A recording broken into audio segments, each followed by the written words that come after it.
Algo que era considerado apenas como ficção científica alguns anos atrás, hoje já é a pura realidade. Como objetos robotizados com funções diversas no nosso dia a dia já existem. Por exemplo, o próprio controle remoto da sua televisão é uma forma de robotizar a ação de ligar, desligar, mudar de canal, de volume em sua TV. Mas não para por aí. A ciência já evoluiu tanto que, como mostrou o vídeo anterior, da aula anterior, os robôs já chegaram a ter uma aparência, inclusive demonstrando gesto, respondendo perguntas. Até mencionei uma vez que o celular seu, com um programa adequado, vai conseguir até conversar com você. Na verdade, já consegue fazer isso, mas isso ainda vamos reservar para a aula 7. O que nós vamos ver hoje é uma continuidade dos avanços tecnológicos robóticos no nosso dia a dia. Algo que já existe, muito tempo atrás já foi iniciado esse procedimento, foi a criação de robôs quadrúpedes, que têm diversas funções. Alguns deles são projetados para carregar peso, outros para distração e alguns, até no formato de alguns bichinhos, são feitos para distrair ou entreter pessoas.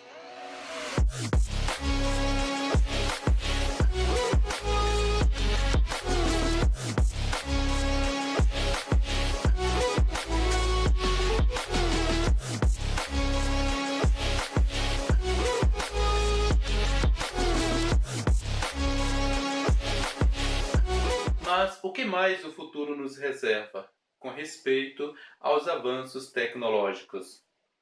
Alguns celulares físicos, por exemplo, será que vão deixar de existir e apenas passar para o mundo virtual, apenas um microchip com lente em seus olhos? E assim você conseguir atender chamadas e acessar uma biblioteca virtual mundial? Como será o mundo nesse novo formato? Os robôs quadrúpedes. Como eles serão úteis? Hoje será respondida apenas uma das questões. Como os robôs quadrúpedes serão úteis para a sociedade? Enquanto os robôs humanoides viverão em sociedade com a humanidade, os robôs quadrúpedes, eles continuarão sendo usados com certeza. Eles têm diversas funções. Por exemplo, desde a antiguidade que as pessoas carregam coisa com quadrúpedes. Imagina a função do cavalo, do jegue ou do burro, do boi. Era bastante usado no dia a dia na produção de alimentos e outras funções, né? Por exemplo, carregar peso. Até recentemente ou até atualmente, muitas pessoas ainda carregam ou transportam coisas a cavalo. Agora imagina chegarmos numa época em que os cavalos serão puramente mecânicos e eles tendo uma certa inteligência artificial, assim como um animal doméstico, como uma mula, um jumento, um cavalo. Será legal, não é verdade? Para produzir esses, vamos chamar aqui de seres, embora seja tecnológico, não seja biológico. Para produzir esses seres, entre aspas, é necessário a programação. Atualmente, a programação mais usada para realizarmos funções com Arduino, nós sabemos que é o C++, mas outras linguagens de programação também serão inseridas. Para aqueles que entendem a lógica de programação, até fiz um vídeo sobre lógica, o professor Mauro também fez um vídeo sobre o que é lógica, né? Conhecendo a lógica e conhecendo uma linguagem de programação, ficará muito fácil para você desenvolver outras linguagens. Por exemplo, vamos chamar aqui de um robô quadrúpede. O que é que ele precisa para andar? Nós sabemos que basicamente ele precisa de três coisas, são três comandos básicos. Por exemplo, direcionais. Será fácil para você, aprendendo robótica, quando começar as aulas com o próprio sketch da Arduino, vocês desenvolverem comandos para a direita, para a esquerda, para a frente, para trás. Isso não é difícil. Comandos simples fazem isso. Além disso, além desses comandos direcionais, há também reconhecimentos ambientais. Por exemplo, perceber o que está perto, o que está longe, para evitar esbarrar em alguma coisa. E isso aí é necessário. Inclusive, não apenas sensores de presença, mas também câmeras têm sido usadas como sensores de presença. Observa esse pequeno vídeo em que esse quadrúpede ele sai e ele consegue se desviar das coisas. De missões de resgate, até mesmo ajudando humanos com a construção e manutenção de outros robôs, as máquinas continuam a mostrar que poucos limites existem em termos do que elas podem fazer. Um exemplo dos recursos em expansão dos robôs são as máquinas de 4 pernas, ou quadrúpedes, que estão sendo desenvolvidas para ajudar em tarefas específicas em um número crescente de indústrias. E um dos mais bem-sucedidos casos atualmente é o Animal, uma criação da empresa de tecnologia Anybotics. A empresa criou cenários para demonstrar que o seu robô pode executar tarefas competentemente como parte da força de trabalho. O robô Animal foi enviado para o mar aberto, realizando a primeira missão desse tipo no mundo por um robô automatizado. A missão de teste ocorreu em setembro deste ano. Então a gente vê a extrema habilidade que ele tem. Mas nós sabemos aqui que a habilidade não é realmente dele. A habilidade é do programador. Foi a pessoa que programou que disse a ele, quando aparecer tal coisa, você vai nessa direção, naquela, evita esbarrar nessa coisa. Então, além dos direcionais, é necessário reconhecimentos ambientais. E já existem máquinas hoje que conseguem reconhecer inteiramente, ele forma na memória dele o ambiente gráfico 3D, por exemplo, de onde ele está. Se ele estiver numa sala, ele consegue montar tudo isso na memória dele, em 3D, em tempo real, e assim ele consegue desviar das coisas. Assim como o ser humano, né? Assim como nós vemos, eles passam a ver, pelo menos de uma forma inicialmente um pouco rudimentar. Reconhecimentos ambientais, mas também o propósito. Por exemplo, para que serve uma chave? Para abrir uma porta ou para fechar uma porta. Isso é propósito. Isso faz parte da linguagem de programação, da lógica, né, de programação.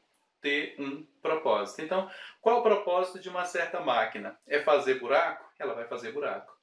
Qual o propósito? É voar, assim como o drone, e se desviar, ele vai conseguir fazer isso. Uma coisa legal é que criar um propósito não quer dizer que ela pode ser usada apenas com aquele propósito, mas também pode se dar uma diversa gama de funções a essas magníficas máquinas.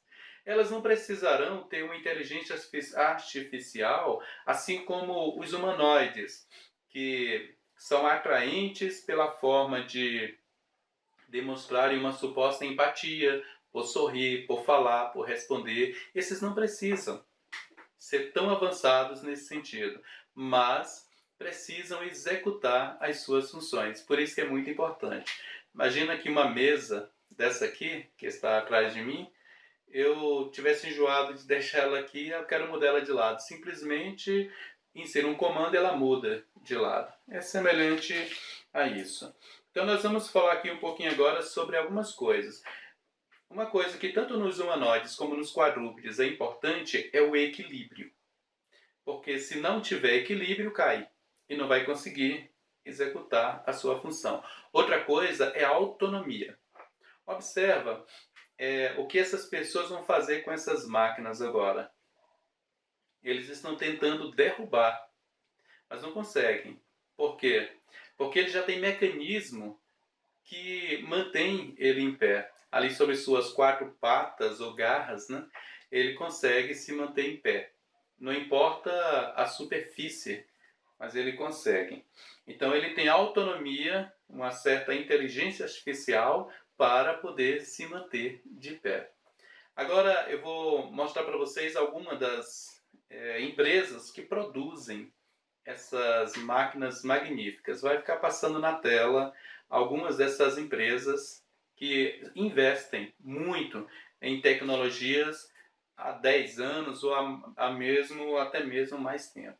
Uma outra coisa, uma outra característica, só lembrando, a primeira característica necessárias dos robôs quadrúpedes é o equilíbrio, a segunda, a autonomia, eles vão poder fazer coisas sozinhos, reconhecer e fazer sozinho, inclusive a autonomia de ele mesmo tentar se manter em equilíbrio. E terceiro ponto, força.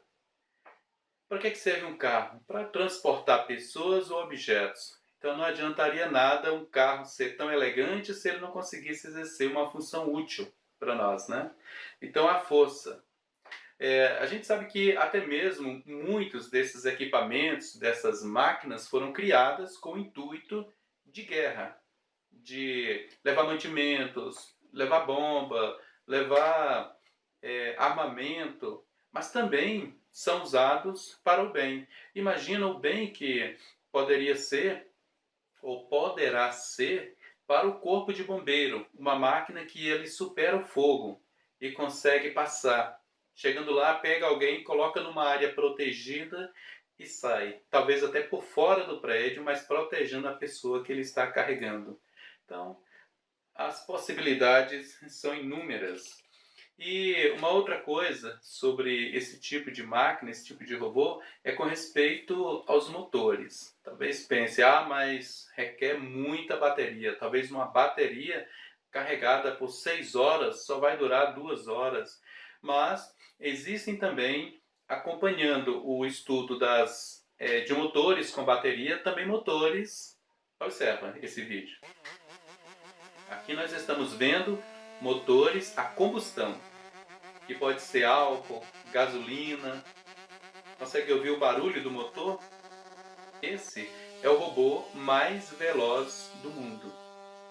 É muito veloz esse robô. Então, os desenvolvimentos, eles são necessários e inevitáveis. A questão é, estamos juntos? Estaremos participando desse desenvolvimento tecnológico? Eu vou passar mais alguns vídeos aqui para vocês observarem.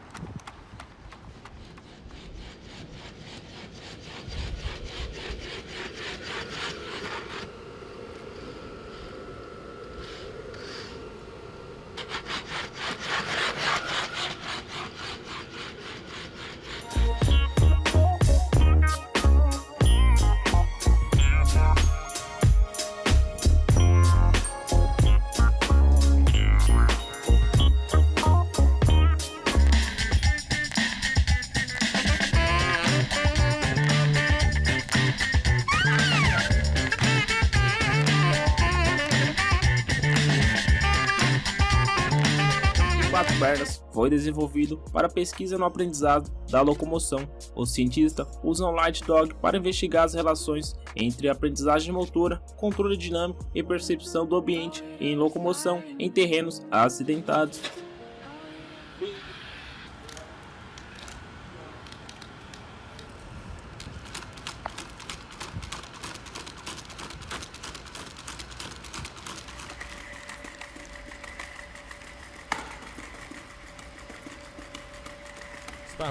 O robô aplica certa força para aterrar com segurança antes de retomar o seu ritmo inicial. E pousar por si só, sem unidade adicional, em combinação com sistemas de regulação complexa. É possível que durante o voo todos os dados como a posição da asa e estado da carga do pássaro são continuamente registrados e monitorados em tempo real. Bionic Opter ou libélula robótica. O robô desenvolvido pela empresa Festo se assemelha a uma libélula real, tanto no design quanto nos movimentos. A libélula pode voar em todas as direções possíveis e ainda pairar sobre o ar, o que mostra a incrível evolução da tecnologia. Segundo os Flies, a fabricante Festo voltou a se tornar notícia mundial ao anunciar mais um incrível avanço tecnológico. A empresa alemã criou borboletas robóticas extremamente realistas. Isso mesmo que você acabou de ouvir, borboletas robôs. Atualmente, elas possuem o tamanho real e a mesma aparência do animal, além, claro, de voarem por aí de forma realista. As borboletas conseguem... Muito bem, então este foi o segundo vídeo da série Os Robôs, ou a Robótica e o Futuro da Humanidade. Como afeta o futuro da humanidade. Eu sou o professor Matias e eu conto com vocês para tanto assistir esse vídeo como também se inscrever no canal para que vocês possam ter acesso a vídeos extras que vocês receberão não apenas por link, mas também o celular de vocês vão mostrar se vocês se inscreverem e clicarem lá no sininho. E não esqueça de curtir. Um detalhe importante é que se você colocar o seu nome embaixo do vídeo, eu vou saber quem assistiu essa aula. Até a próxima!